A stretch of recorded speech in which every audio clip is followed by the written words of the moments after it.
Understanding Your Credit Score, presented by WallStreetSurvivor.com.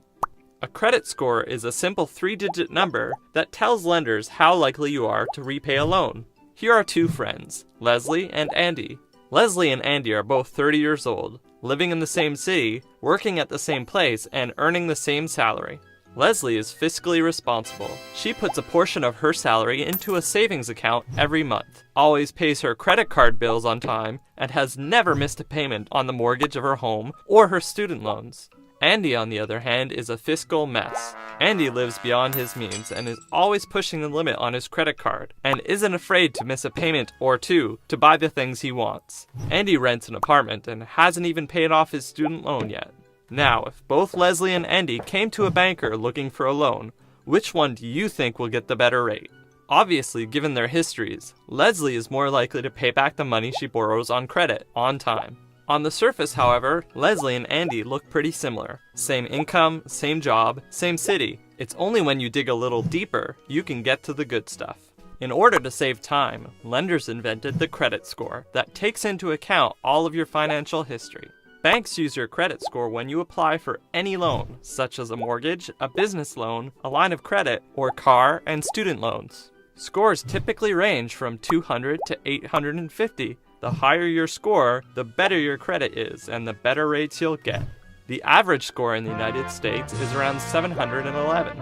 A score of around 740 and above usually gives you the best interest rates, and scores of 620 and below usually prohibit you from borrowing any money at all. A good credit score is important to get good rates on the money that you borrow. For example, given their spending habits, Leslie's credit score would be closer to 850, while Andy's would be closer to 600. If they both need to borrow $1,000, Leslie's interest rate would be closer to 5%, while Andy's could be as high as 20%. So, while Leslie's monthly interest payments would be $50, Andy's would be $200. You can build good credit by getting a credit card as young as possible, paying off your credit card in full every month, sticking with the same credit card for a long time, and never missing a payment on a loan. To learn more about credit reports and other personal finance topics, head over to WallStreetSurvivor.com. What is a mortgage? Presented by WallStreetSurvivor.com. A mortgage is a loan by a bank or other financial institution that a person can use to finance the purchase of a home. A mortgage is different from other loans, like personal or student loans, since the bank can use your house as collateral. Meaning, if you don't pay the bank back on time, they can take possession of your home. Here's Mark and Lisa. Mark and Lisa are newlyweds, looking to buy their first home. After a long search, they find the perfect home, with the not-so-perfect price tag of $500,000, more than they have in the bank. What are they to do? Mark and Lisa head over to the bank. The banker suggests that they take out a mortgage to finance the home.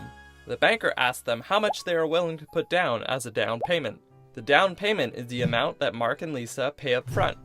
Usually, a down payment needs to be at least around 20% of the price of the home, but this amount varies from bank to bank. Mark and Lisa have been saving for a while and decide to put down $100,000, meaning they will need to borrow an additional $400,000 to buy the house. The banker reviews Mark and Lisa's credit reports and income statement and grants them a $400,000 mortgage at a fixed rate of 5% with a 5-year term and a 40-year amortization period. That means Mark and Lisa must pay a 5% interest rate to the bank per year. The fixed 5-year term means Mark and Lisa are locked into this rate for 5 years, regardless of whether the interest rates go up or down. Conversely, they could have taken a variable or floating rate, which goes up and down with the interest rates. Fixed rates are considered to be the safer choice, but are often a little more expensive than variable rates. The amortization period is the length of time Mark and Lisa will take to pay off the loan and own their home entirely. So, with monthly interest and principal payments, they will be the sole owners of their home in 40 years. The advantages to taking a mortgage should be pretty clear. Instead of putting money into a landlord's pockets by paying rent, every time they make a mortgage payment, they own a little more of their home. Currently, the house is split between equity, what Mark and Lisa own, and debt, what the bank owns. Every time they make a payment, they turn some of their debt into equity. Also, Mark and Lisa could make a nice profit if the value of their home appreciates. For example, imagine Mark and Lisa get an offer to sell their home for $600,000 the day after they bought it. Mark and Lisa and the bank aren't partners. They don't have to split the profits. So let's say they take the offer and sell the house. They collect $600,000 from the buyer and pay back the $400,000 loan to the bank. Just like that, they doubled their $100,000 investment. To learn more about mortgages and other personal finance topics, head over to wallstreetsurvivor.com. Stocks Made Easy, presented by wallstreetsurvivor.com. This is Julie. She lives in Paris. Julie is known for her delicious croissants. She started baking when she was a little girl, and ever since it has been her dream to open a bakery of her very own and supply the city with her wonderful croissants.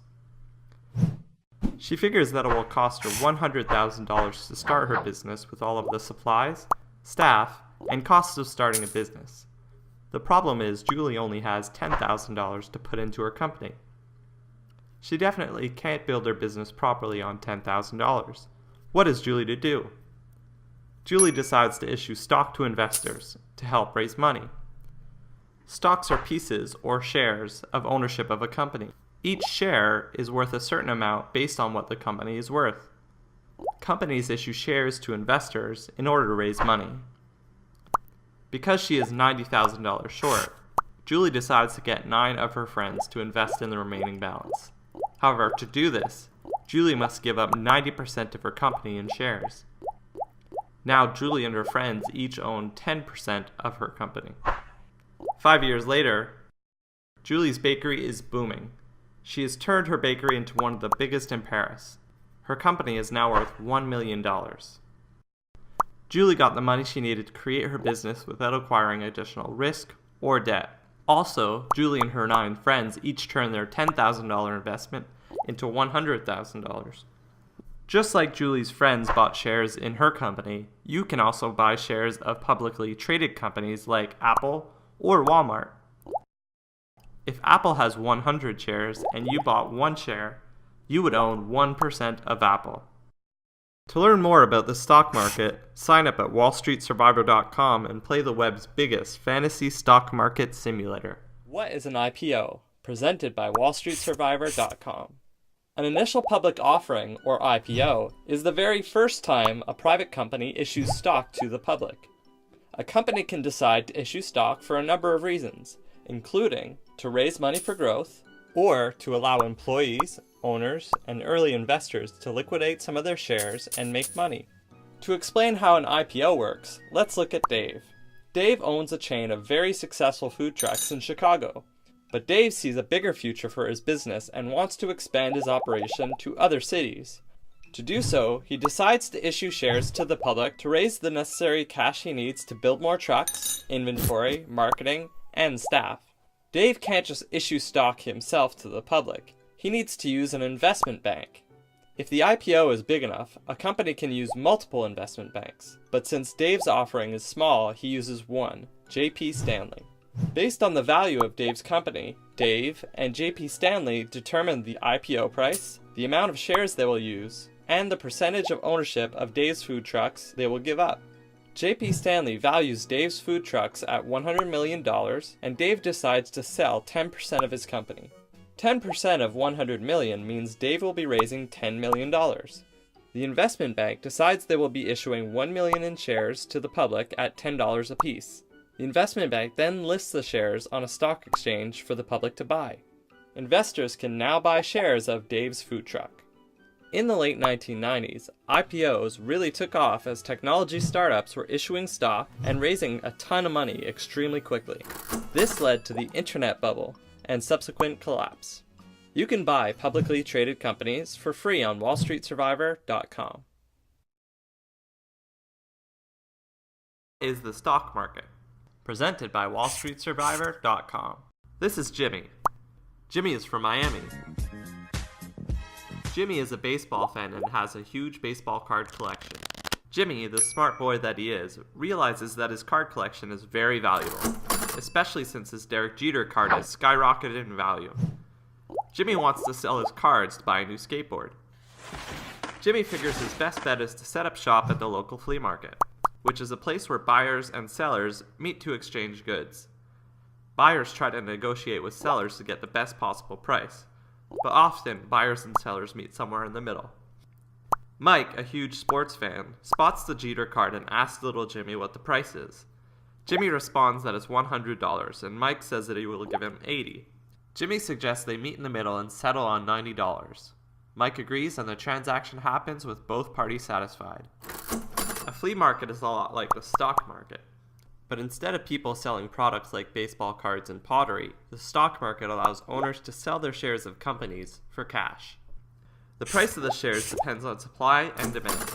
How many people want to buy that stock versus how many people want to sell it. Often, just like in the flea market, buyers and sellers meet in the middle. Say, for example, you own 100 shares of Apple. It is trading at $300 and you're willing to sell it for $305. You call up your stockbroker and tell him to place the order. The broker won't sell the shares until a buyer is willing to meet the asking price of $305. He calls his contact who works on the NASDAQ trading floor in New York City. Every company on the NASDAQ has a stand where they are selling shares of their stocks. Buyers come to the stand and post their bid, which is the price they are willing to pay. If there are no buyers at that price, the seller can drop the price or the buyer can increase their bid. The stock market is made up of transactions like these which happen millions of times a day in thousands of publicly traded companies.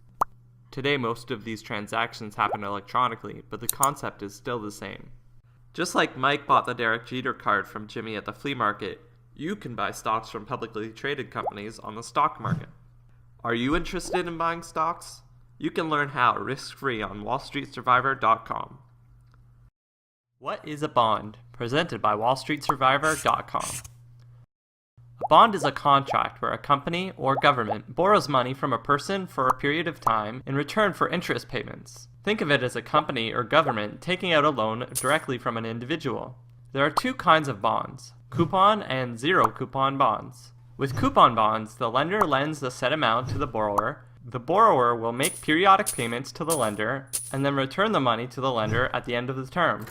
With a zero coupon bond, the lender lends a set amount to the borrower. The borrower, however, doesn't have to make payments, but will return a larger amount to the lender at the end of the term. Companies usually issue coupon bonds, while governments usually issue zero coupon bonds. The key things to look for in a bond are the interest that the bond pays, the number of times interest is paid, the end of the bond term, and the amount paid back at the end of the term. Here's Archie. Archie owns a construction company and needs $20,000 to buy new machinery. All his cash is tied up in other projects, so he needs to raise money. He has a few options. He can issue new shares in his business in return for money. He can take out a loan from the bank, or he can take out a loan from the public by selling coupon-paying bonds. Selling shares in his business can be tricky, and Archie has no interest in losing his ownership. Taking out a loan from the bank can be easy, but it would be on the bank's terms. Maybe Archie has already maxed out his credit with the bank, or isn't happy with the interest rate the bank will charge him. To avoid both these issues, Archie decides to issue bonds. He looks at his current interest rates in the market and sets a coupon rate. He would also decide payment terms by setting the coupon period and maturity date. Since the typical coupon bond sells for $1,000 and Archie needs to raise $20,000, he will issue 20 bonds. The $1,000 becomes the face value of the bond. It's important to note that bonds can be traded on secondary markets. Bond prices are affected by interest rates. As rates go up, bond prices go down. Bonds are a safe way to secure returns on your investment. They won't be huge, but they're pretty much guaranteed. To learn more about bonds, head to the Learn Center on wallstreetsurvivor.com.